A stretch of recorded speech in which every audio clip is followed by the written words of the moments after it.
Vous avez ensuite les objectifs, les visions et les axes stratégiques. Moi, je voulais que vous ajoutiez, en tout cas, vous allez voir, hein, c'est des avis, comme je dis, c'est à vous d'apprécier. Votre aéropage là est plus bien instruit qu'une seule personne qui parle. Vous savez, parmi les vertus, il y a le respect et la sacralisation de tous ceux qui donnent leur vie pour que le pays reste debout, les militaires. Parce que nous avons travaillé le mental. Moi, je discute avec beaucoup d'intellectuels qui sont nos promotionnaires. Les gens pensent que quand tu es militaire, là, il faut que tu congolo là-haut. Et les militaires aussi pensent que quand tu es civil, là, tu ne comprends rien de la stratégie. Mais c'est la vérité. Or, la réalité, c'est que on fait les mêmes écoles, on fait les mêmes matières. Ils sont seulement soumis à une certaine discipline où ils se taisent. Mais en plus, ils étudient la stratégie. Mais les civils, là, tu prends des leçons de philosophie, tu sais bien parler le français, on dit que tu es bien instruit. Il va te faire tomber dans le piou. Parce que lui, on lui a appris la stratégie. Bon, j'ai dit ça pour vous faire rire, mais en réalité, chez nous, on cultive le fait que, voyez, un militaire ne peut pas être ici, et on nous a mis ça dans la tête. Il y a beaucoup d'intellectuels, quand vous causez avec eux, mais certains ne comprennent même pas de quoi ils parlent. Alors que ceux qui nous ont enseigné ça, vous avez entendu dans mes meetings, chaque fois qu'ils ont eu des problèmes dans leur histoire, là, ils ont été chercher des militaires. Les Français, De Gaulle, c'était militaire. Et Churchill, c'était militaire.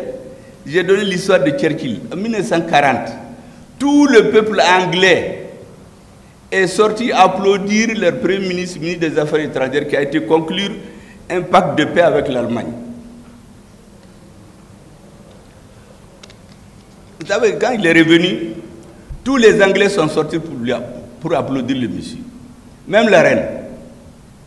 Il y a un seul homme qui est sorti, il a dit non. Vous avez été signé un pacte de la honte pour éviter la guerre. Vous aurez et la guerre et la honte. Mais on le prenait pour un fou.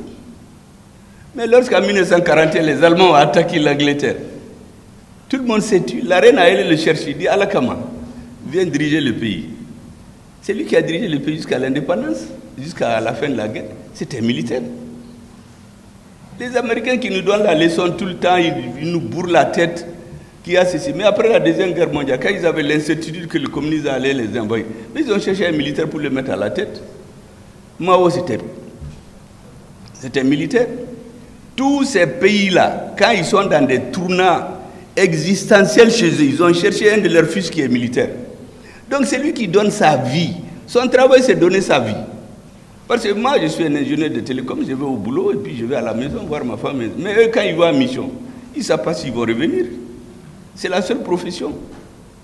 Donc, il faut entrevoir la sacralisation et le respect de tous ceux qui, dans leur métier, sacrifient leur vie pour la nation.